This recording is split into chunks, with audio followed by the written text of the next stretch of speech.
વાત મધ્ય ગુજરાતની કરીએ તો ગોધરા શહેર અને આસપાસના ગામડાઓમાં પણ ધોધમાર વરસાદ વરસ્યો છે। ટુઆ, વાવડી, વેગનપુર, અંબાલી ગામમાં ધોધમાર વરસાદ છે।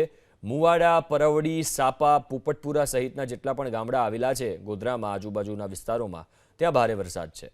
ધોધમાર વરસાદથી ગોધરા શહેરના માર્ગો પણ પાણી થઈ ગયા, જેની તસવીરો તમે સ્ક્રીન ઉપર જોઈ શકો છો। સરકારી કચેરીના માર્ગો પર વરસાદી પાણી ભરાયા છે। જિલ્લા કલેક્ટર સંકુલ સેવા સદન પાસે પાણી ભરાયા છે।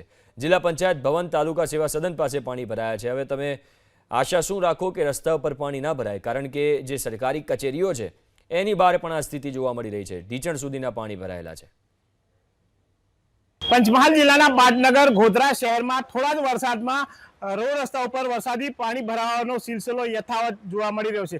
ખાસ કરીને દ્રશ્યો જોઈ રહ્યા છો, આ કોઈ સામાન્ય વિસ્તારના દ્રશ્યો નહીં કે ગોધરા શહેરના મુખ્ય માર્ગોના દ્રશ્યો નહીં, પરંતુ જિલ્લા કલેક્ટર કચેરી સંકુલના દ્રશ્યો છે, જ્યાં